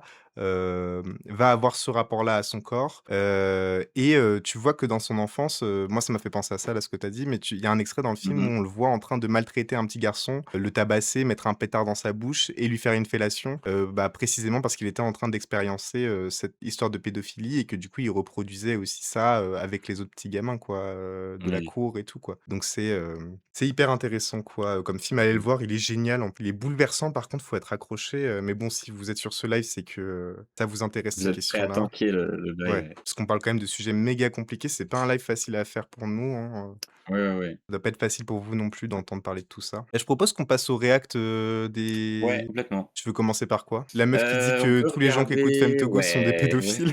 elle m'a donné envie là. Ceux qui écoutent encore Femtogo sont des pédophiles, ou alors ils soutiennent les agresseurs. Et oui, la gravité des faits est telle qu'on ne peut pas séparer l'artiste de l'homme. Écoutez ces C'est horrible, hein. Tu te rends compte de ce qu'elle dit juste, Ouais, c'est vraiment. C'est horrible, tellement hein. culpabilisant. La plupart des gens qui se sont pris Pretty Doll Corps, vraiment très intimement, sont des gens qui ont subi les violences. C'est tellement horrible d'inverser tout comme ça, de tout whipping à ce Mmh, point. Genre, c'est tellement horrible. mmh. Bref, Puis moi ça me révolte, hein. puis elle est vraiment fière de son avis. Je suis en mode: «Ah, ce n'est pas la vie que tu penses être, ma belle. Tu pas en train d'être ça, hein, Non, vraiment, tu hein. pas en train d'être ça, là». musiques, c'est lui donner du soutien et permettre aux agresseurs de se sentir toujours plus impunis et de gagner encore de l'argent. Je vais mettre une pétition en Mais en plus, Femtogo, c'est auto call out et il est dans un rapport de culpabilité à ça. Ça se ressent de baiser dans le dernier projet. Oui. Il est pas dans la logique de, ça va rester impuni et tout, et même dans le système moral de Femtogo, c'est Moufette qui en parle très bien dans son live. Dans le système moral de Femtogo où il dit qu'il veut buter ses agresseurs et même dans le dernier projet, le dernier son Disparaître et tout.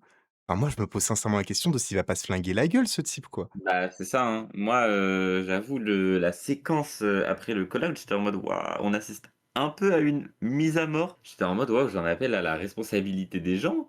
T'écoutes quelqu'un, depuis des années, qui parle de se suicider dans tous ses sons et qui a un rapport de culpabilité Ouais, horrible avec lui-même et de haine de soi horrible et tu décides de participer à du harcèlement. Bon, peut-être qu'il aurait fallu être un peu responsable, quoi. Je et en ouais. plus, quelqu'un qui, de fait, a perdu une partie de son entourage récemment. Bon, peut-être qu'il y a des gens qui seraient en mode: «Oui, bon, bah, genre, c'est pas grave, s'il se suicide, voire tant mieux. Bon, bah, c'est pas notre take, quoi». bio est dans la description, c'est pour exiger le retrait de toutes les musiques de Femtogo sur les plateformes musicales. Car oui, il faut de vraies conséquences. Et actuellement, tous les rappeurs accusés, tous les chanteurs accusés, et même ceux qui ont commis des horreurs, je pense à Bertrand Cantat, n'ont jamais souffert d'une justice équitable et n'ont jamais eu de Mais elle, ce qu'elle En vrai, considère c'est comme juste Pixel. C'est ouais, c'est Pixel, c'est Pixel. Pixel. Tu vu? Je choisis bien les contenus, Ouais, non, tu bien fait. Parce que vraiment, le truc, c'est que le fait qu'elles disent: «Ils n'ont jamais souffert». Les systèmes de vengeance, de justice, ils sont tellement ancrés dans nos cerveaux. Mais oui, c'est ouf parce que là, elle oublie complètement que Femtogo est lui-même victime d'abus depuis qu'il a 8 ans, qu'il s'est prostitué dans des shots publics, qui parle de tous ses sons dans tous ses sons du fait que son crâne était explosé contre des carrelages de shots publics et que ses seuls potes, c'était, l'araignée, qu'il a regardé du coin de l'œil. Enfin désolé, c'est hyper graphique, et la tache de sang dans laquelle il baignait, dans le Mmh caniveau, mh. et là, tu es en train de dire: «Ils n'ont jamais souffert». Enfin que non mais attends, mais tu te fous de la gueule de qui quand même, ma belle? Enfin, je suis désolé, Mmh hein, mh, mais mmh, c'est quand mmh. même grave de dire ça, en fait. Ce truc-là, vous voyez les conséquences de ce discours-là de être bourreau te supprime ton statut de victime, les raccourcis que ça fait dans la tête des gens. Une fois que Ouais. t'es bourreau, t'as juste jamais rien vécu dans ta vie et tu privilégié sa mère. Femtogo n'est pas si privilégié que ça à la base. Maintenant, il a de l'argent. Effectivement, il est privilégié, mais voilà quoi. Oui, vraiment, Thaïs, tu trop raison. Tu peux pas comparer Kanta et Fentogo. En fait, ne serait-ce que, parce que, bah, c'est Oui, là, le message de un Thaïs, il est homosexuel super. prisé, quoi. Ouais, il Femto est est vraiment aussi c'est puissant ce et que je voulais protégé que dire. Kanta, évidemment, ce PD victime de pédophilie prostituée versus blanc hétéro-bourgeois musique mainstream. Bah oui, oui, oui, Vraiment. c'est trop malin de comparer les 2, bravo. Et puis tu as tout un système, médiatique, et culturel, qui a défendu Bertrand Cantat, là où Femtogo, non, tu vois? Genre, Vraiment pas, ouais. Ouais, ouais, je te donc jure. c'est bref. Mais bon, c'est oui, c'est pas très enfin, c'est complètement nul à chier en vrai comme discours. Puis Et sa Moritz mère, a raison de baiser, elle oublie la victime tout court. Où est la victime dans son discours, ouais, quoi? Vraiment, mmh, mmh, c'est mmh, mmh. Non, mais et en plus, c'est les mêmes qui vont te faire des, «Victime, on vous croit», ou alors qui parlent de des gens anti-punitivistes et qui disent: «Vous ne pensez jamais aux victimes», mais ta gueule, en fait. Moi, je suis pas en mode je pense plus aux victimes que toi, mais je suis en mode je pense que tous les 2 on y pense un peu et en même temps, on essaye de politiser la question. mais encore une fois, enfin, c'est à quel point ça révolte les gens, les questions de pédocriminalité. Moi, je le comprends complètement, à quel point c'est viscéral comme réaction et cetera. Mais à quel point, bah, du coup, ça nourrit le tabou, quoi, autour de toutes ces questions-là, que d'avoir ce type de réaction qui n'essaye pas de construire une réflexion, plus creusée, autour, enfin structurelle, systémique autour de ces questions-là et qui décide juste d'être dans un jugement moral à la fois des consommateurs, à la fois de l'agresseur et à la fois dans un oubli total de la victime, qui est secondaire dans toute cette histoire qui devient plus, une affaire de sang pour le sang, de punitivisme, Mmh, pur et mmh, mmh, mmh. simple. Et oui, hein, la lecture woke, complètement binaire de il y a les abuseurs et les abusés, enfin, waouh, ça commence à être intankable en vrai. Ça fait longtemps que c'est intankable, mais Ouais, ça ouais, ouais. commence vraiment à être intankable, Essayez d'avoir une grille de lecture de tous les enjeux de domination dans les situations, en fait. Enfin, s'il vous plaît. remettre le matérialisme, au centre du village, quoi.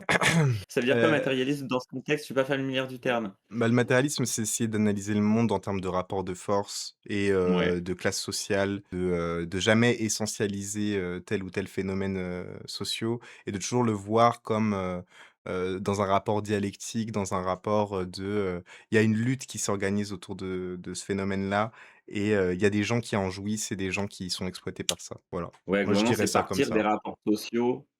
Et c'est, vachement, opposé avec, l'idéalisme, qui dirait que, enfin qui fonde ses analyses sur, le fait que, les idées précèdent la matière, là où dans le matérialisme, c'est la matière qui précède les idées. La matière, c'est pas, genre, les pierres.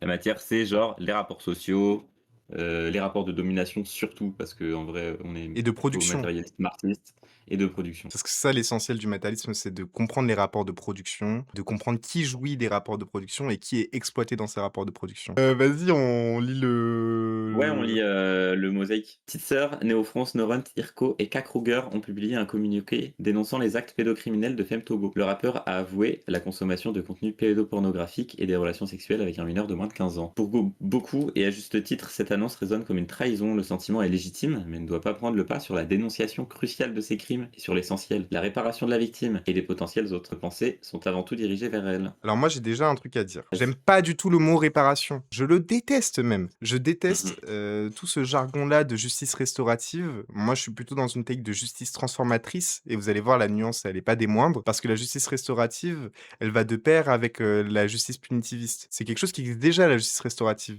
Aujourd'hui, après une décision juridique, on peut faire appel à des mesures de justice restaurative, que ce soit pour l'accusé ou pour, la victime et c'est des mesures, du coup, qui vont être de l'accompagnement psychologique et cetera, machin truc. Ça existe déjà, quoi, en gros. Mais ouais, du coup, dans cette idée de réparation, de restauration et tout, il y a quand même une idée que tu as vécu quelque chose, ça t'a détruit et maintenant il faut te réparer comme si Krarit était une statue ou un objet et que Mhm. on va, réussir à te ramener à l'état antérieur à l'agression.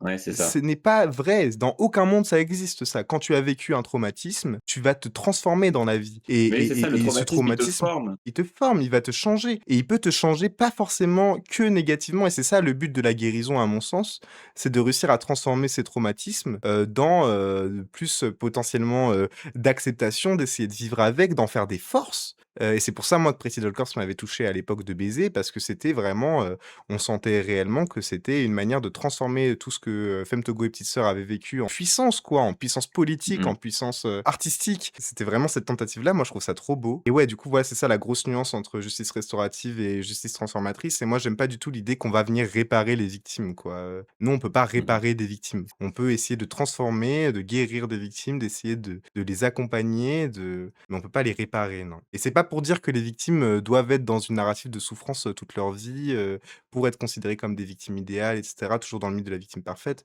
Il y a plein de victimes qui ressentent pas ça, qui ressentent pas ce truc-là, de traumatisme à vie, que ça machin truc. Mais c'est juste pour dire que, nécessairement, quand il t'arrive des trucs dans la vie, ça te change. Donc toutes les victimes, à minima, ont été touchées par ce qui Ouais. s'est passé et ça les a transformées, quoi. Et le but pour les victimes qui ont été transformées dans un sens qui leur pourrissent la vie aujourd'hui, c'est qu'elles se retransforment dans quelque chose où elles peuvent vivre avec et composer, quoi, avec tout ça. Voilà, voilà. C'était un peu mon petit actuali de merde. Tu fais bien. Cet assourdissement rappelle surtout qu'aucun artiste ne devrait être idolâtré. La starification alimente la culture du viol par l'adrénaline du pouvoir et de l'ego. Il s'agit de veiller à ne pas créer des bulles d'idolâtrie. Il y a un tel culte des célébrités en France qu'on forme une espèce de mythologie autour d'eux. À force, ils se croient tout permis.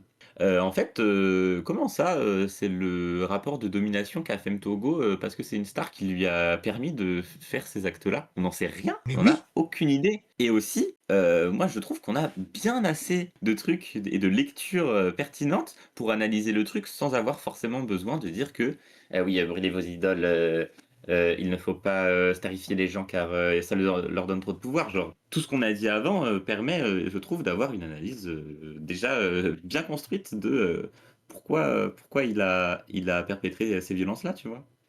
Mais encore une fois, en un mot, dépolitisant. Ouais, Dépolitisant! c'est ça. Qu'est-ce que tu es en train de dire? Tu es en train de dire que les agressions, ça se fait que par des stars qui ont du pouvoir de ouf économique et tout? Non mais attends mon coco, désolé, hein, mais l'hétéropatriarcat marche pas comme ça, en fait. Les agressions sont omniprésentes, hein, et se font, dans la vie de tous les jours, que ce soit par des prolétaires ou par des bourgeois, hein. Genre, il y a des gens, ils ont rien dans leur vie et ils ont aucune puissance, aucun pouvoir économique, financier, aucune situation matérielle et ils violent quand même des gens, hein. Bon bref, il serait temps Mais oui. de d'arrêter d'avoir cette grille de lecture-là, en fait, sur les agressions, quoi. Et évidemment qu'il faut dénoncer les agressions qui sont perpétrées par des dominants qui ont du pouvoir, parce Mmh qu'en mh, fait, mmh mh. le plan foireux du féminisme néolibéral, c'est quand même d'essayer de nous faire croire que la plupart des viols et des agressions sont faits par des masculinités noires et arabes et prolétaires, quoi. C'est quand même ça leur plan politique, l'extrême droite et tout, c'est d'instrumentaliser les questions de viol pour essayer de nous faire croire que c'est les immigrés qui violent tout le monde. Donc c'est quand même hyper important de rappeler que c'est quand même partout et que c'est aussi les gens de pouvoir, que c'est Mmh mh, mmh mh. donc c'est Non, mais hyper du coup, il y a important. évidemment des analyses,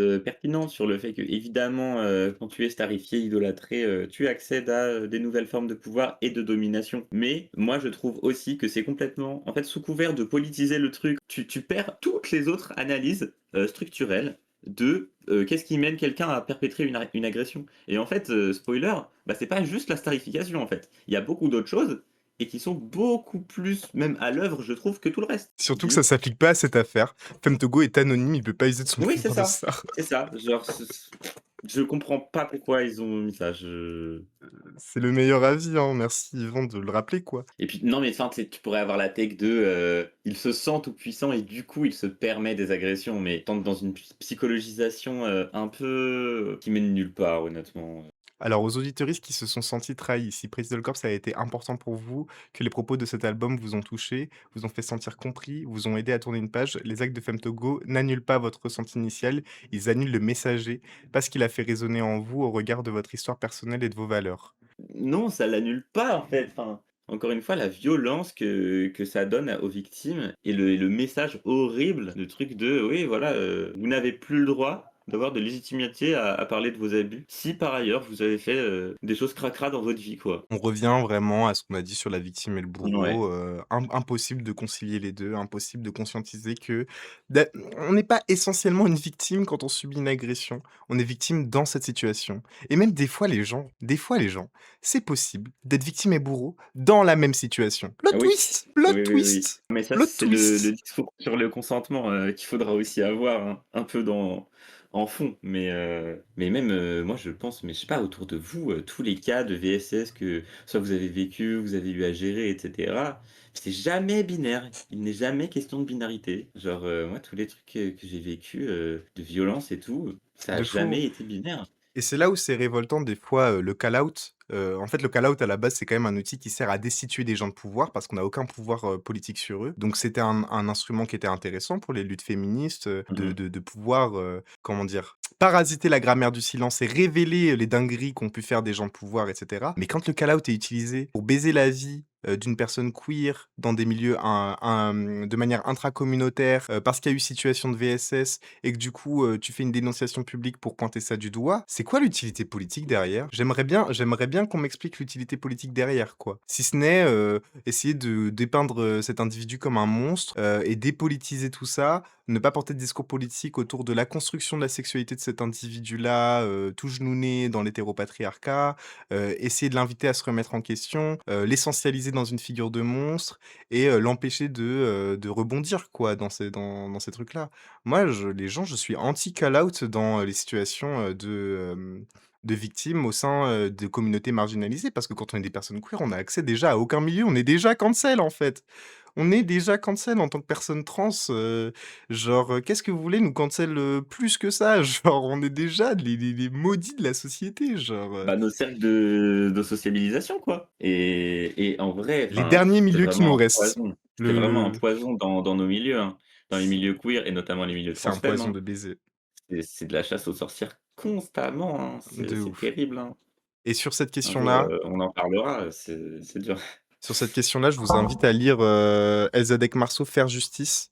Parce qu'en gros, Elzadek Marceau, c'est, une féministe qui est dans le collectif, Fracas et ce collectif-là, c'est un collectif qui essayait de faire de la justice intracommunautaire, qui essaie de faire de la médiation entre victimes, agresseurs et cetera, parce que justement, elle observait en fait des logiques de call out dans les milieux militants féministes qui étaient mais absolument déconcertants. Genre, à un moment donné, dans le bouquin, elle parle d'une meuf qui s'est faite agresser par un homme. Elle a décidé de, rester amie avec cet homme pour essayer de l'éduquer sur les questions de VSS, d'hétéropatriarcat, de désir masculin et toutes les meufs de son collectif féministe l'ont cancel, en mode: «Tu es Ouais. amie avec des agresseurs».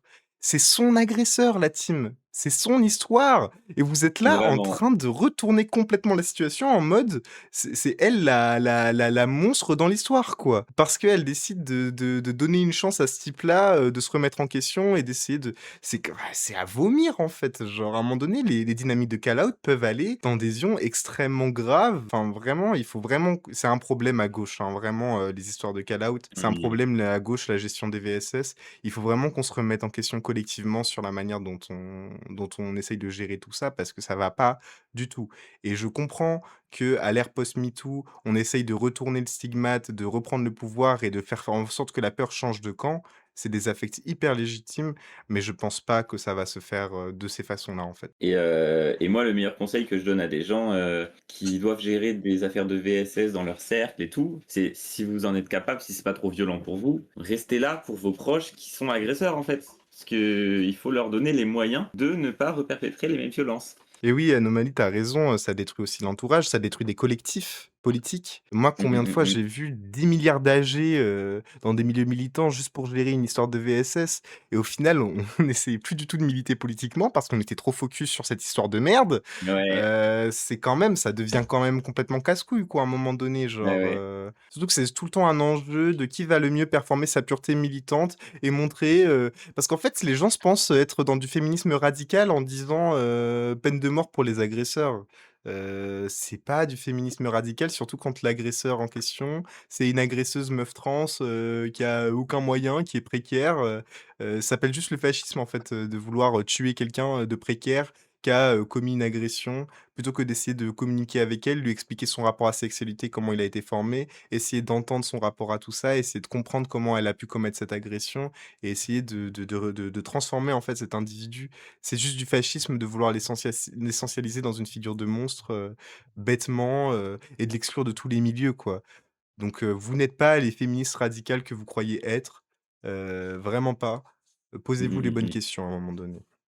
Et Maurice dit, comment on prend en charge, un colloque d'un espèce de queer bizarre, mais bourgeois avec du pouvoir? C'est beaucoup de gamberge pour moi. Le truc, c'est que je pense qu'il y a pas de manuel, en fait, et que, bah, c'est vraiment du cas par cas. Mais globalement, Mmh. je pense que toutes les gestions de VSS, c'est du cas par cas. Exactement. Tu obligé, tu ob c'est pas possible, il y a pas de manuel, c'est pas possible et c'est tellement complexe et même tous les rapports de domination, qui s'entrecroisent et tout, c'est beaucoup trop complexe. Toi, ton rapport affectif avec la victime, avec l'agresseur, c'est trop dur et en fait, je pense que il faut accepter qu'il y a pas de, ouais, de manuel et que, en fait, c'est en étant, formé et en travaillant intellectuellement, socialement, qu'on va avoir, les moyens de pouvoir, bien réagir à ça et bien gérer ça dans plein de cas différents et que, ouais, c'est un peu de l'intelligence collective qui se construit, et tout.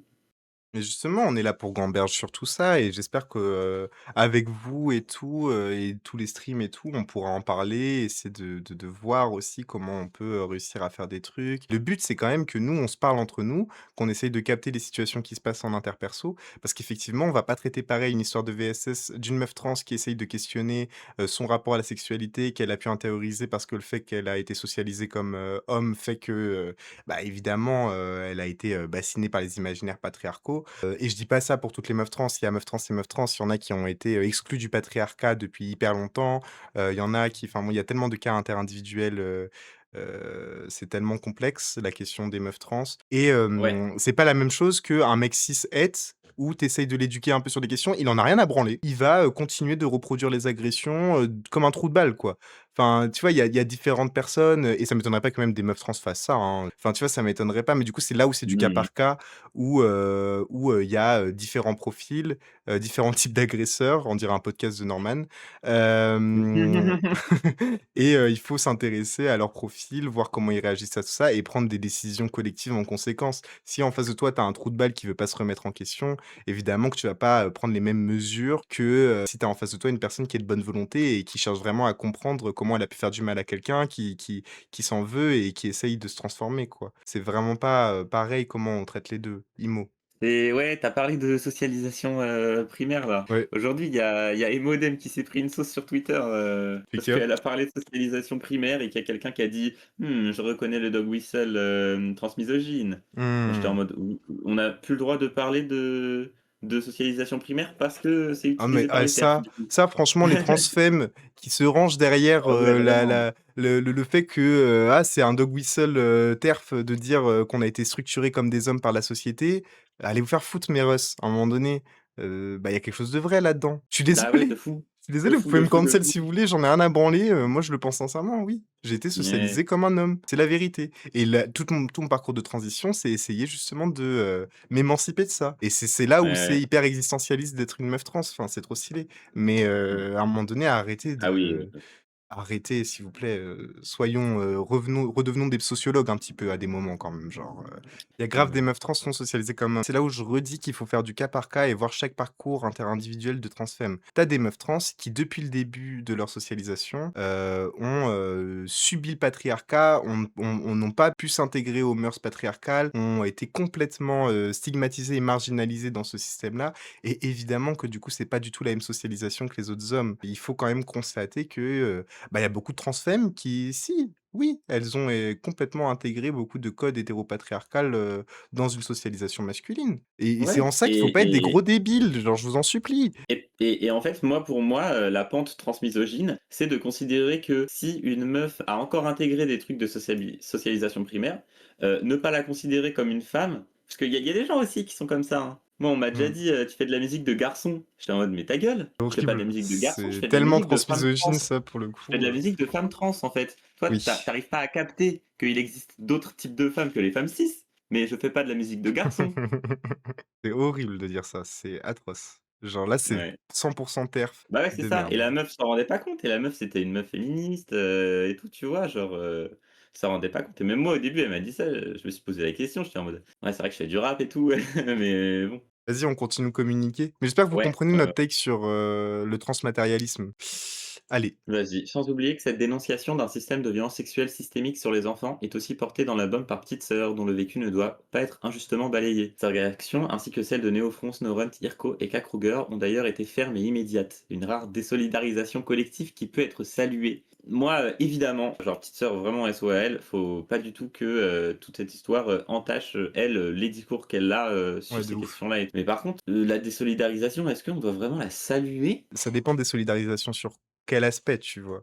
Je pense que, par exemple, une désolidarisation, genre en mode, il est plus dans le collectif, on n'a plus envie de travailler avec lui.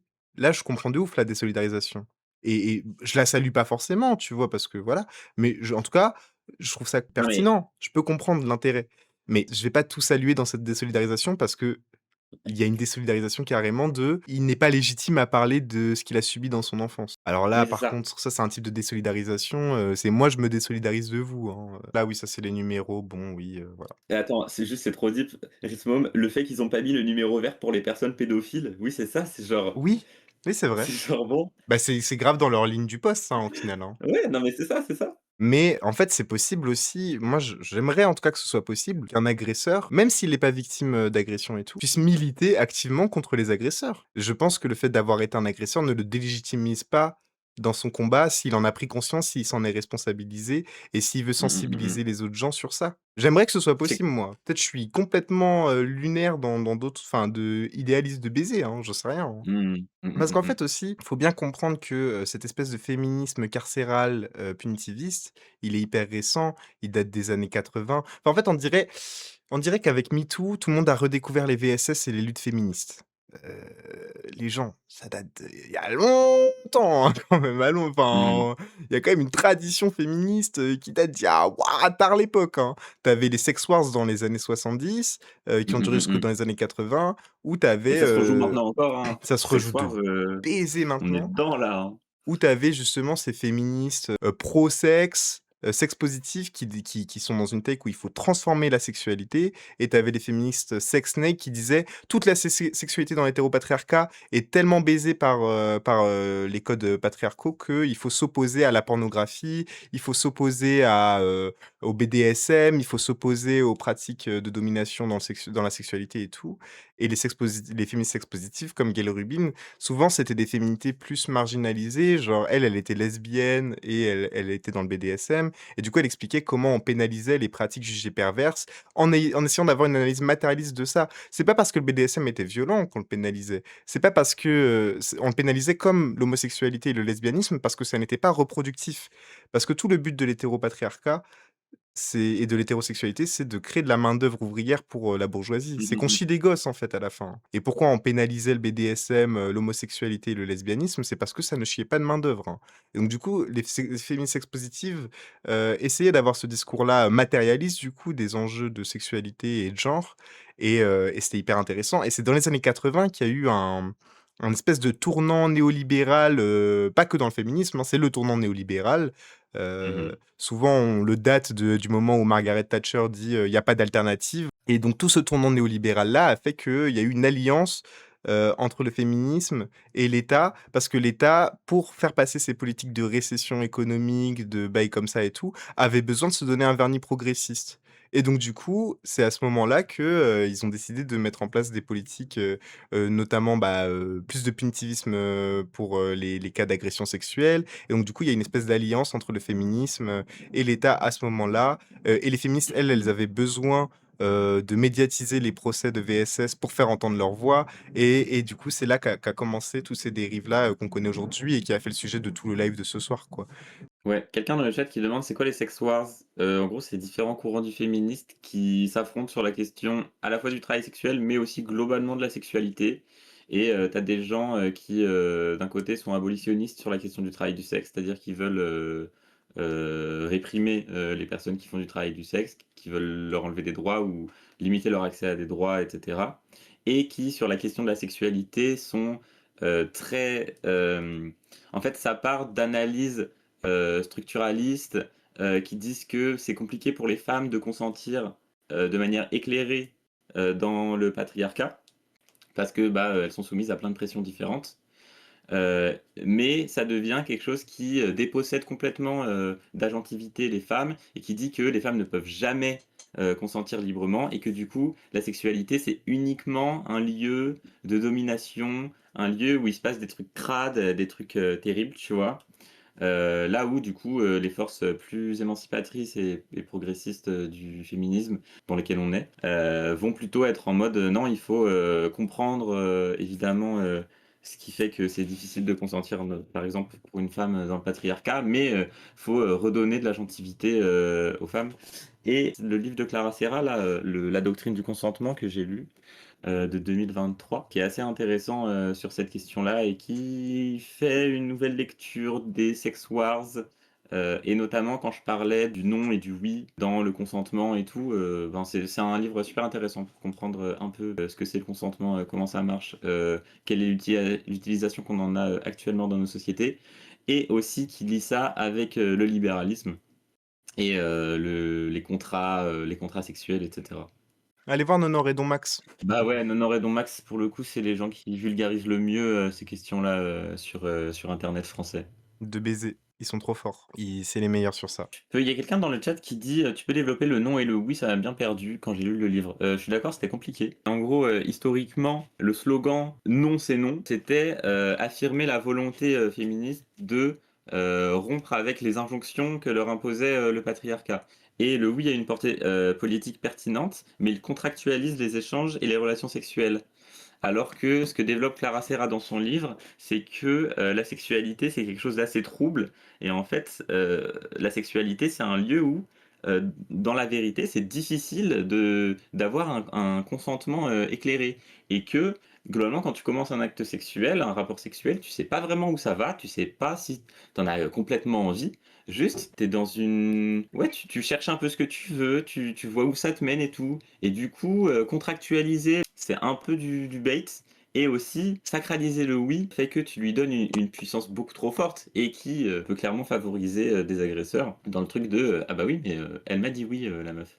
Ah oui, mais Mmh. peut-être que le oui, en fait, il était, sous pression ou peut-être que bref, c'était plus compliqué que ça» Il y a d'autres et du manières coup, de communiquer que le verbal, quoi, c'est ça. bah oui, c'est ça, c'est ça, c'est ça. Et il y a des gens qui disent, le consentement, c'est verbal, genre, moi je suis en mode: «Beh, non, Mmh, non, mmh, quelle mmh. vision tu as du consentement?» Il y a tellement d'autres choses qui expriment le consentement et pour autant c'est possible, tu vois? Que tous tes signaux disent oui, même des signaux corporels et tout et que pour autant, bah, Oui, tu désires pas ce rapport-là et en même c'est temps, ça. faut distinguer la notion de désir et la notion de consentement où, bah, c'est possible de désirer sans consentir et c'est possible de consentir sans désirer. C'est ça. En fait, faut essayer de communiquer avec tous les moyens qu'on a à notre disposition pour communiquer, nos corps, le verbal, heu et il faut être attentif du coup à ces moyens de communication-là. Si vous êtes attentif qu'à la communication verbale, vous risquez en fait de faire du mal aux gens. Parce que, ben, tu peux dire oui et plus en avoir envie derrière, c'est mouvant, c'est extrêmement, tu peux dire oui par contrainte ou pour faire plaisir à l'autre. Il y a tellement de mauvaises raisons de dire oui. Et du coup, c'est une impasse notamment qui va de pair avec le système juridique, qui considère que, bah, le oui, ce serait un passe-droit, pour que ton partenaire fasse tout ce qu'il veut. Ouais. Alors que bah, non quoi, ça marche pas comme ça et en fait, il y a une contradiction interne en fait, dans ce que voudrait, donner, notre système juridique de le oui contractualise le sexe, mais en même temps, le système juridique acknowledge aussi qu'il y a des oui qui sont contraints et du coup, le système juridique lui-même, il est dans sa propre contradiction en fait, ça ne marche pas, genre de fait, ça ne marche pas. Tu as des Mais ça contradictions, et qui sont pourquoi il est dans cette insolvables. contradiction? Parce qu'il cherche un coupable. Au lieu de remettre en question, la sexualité hétéropatriarcale, il cherche un coupable et vu qu'il cherche un coupable, il ne peut pas accepter qu'une situation peut être plus complexe, une histoire de VSS peut être plus complexe que, une victime et un bourreau et c'est Ouais, parce que la question juridique est centrée sur cette, recherche, de la culpabilité que, elle ne se pose pas les bonnes questions sur la responsabilisation, autour, des questions de sexualité et elle essaye pas de transformer radicalement la sexualité pour en faire quelque chose, de consenti, d'éclairé, d'émancipateur, de beau, de réjouissant, de désirable. Parce qu'en fait, aussi, ce système-là a intérêt à ce que la sexualité reste comme ça, que ouais. l'hétérosexualité demeure. Elle a Bah, oui, intérêt oui, à ce qu'on oui. on parle de C'est réarmement une démographique, les gens. Le ouais, c'est président, ça, il c'est parle de ça. ça. Ils ont intérêt à ce qu'on continue de créer de la main-d'œuvre ouvrière et de la main armée pour les guerres impérialistes à venir. Ces enculés. Ces fils de pute. La justice, c'est pas de notre côté, c'est ça en fait qu'on se tue à dire depuis le début du live. Bah, ouais, en fait. C'est que nous, on veut de la justice sociale, pas de la justice punitive, carcérale, légaliste. On veut de la justice sociale. Je sais pas si tu as Ouais. trop encore des trucs à dire, Moi, j'ai l'impression qu'on a quand même réussi à aborder, dans les grandes lignes tout ce qu'on avait envie Ouais. d'aborder. Globalement, dans les grandes lignes, j'ai l'impression qu'on a résumé un peu nos avis et tout. Prenez soin de vos proches. Genre vraiment, prenez soin de vos proches. Prenez conscience de quels sont vos comportements, comment vous êtes agi par vos déterminismes. Essayer de vraiment comprendre qu'est-ce qui détermine les C'est ça. autres, de rentrer en empathie avec ça, et de comprendre vos propres déterminismes à vous et d'être en empathie avec vous aussi. Essayez d'être pas trop dur avec vous-même parce que ça, c'est du fascisme intériorisé aussi, l'espèce de culpabilisation à outrance et tout. Au lieu de vous culpabiliser de baiser parce que vous avez fait de la merde dans vos vies, essayez de vous responsabiliser et de vous dire: «Bellec, le monde est horrible et structuré dans ces dominations-là. Je suis pas une énorme merde, je suis juste bêtement, déterminé par, aussi, des logiques de domination». C'est sans que ce discours-là vous déresponsabilise non plus. Ce que je veux dire, c'est essayer de vous responsabiliser en ayant conscience de vos déterminismes pour œuvrer pour quelque chose de plus beau.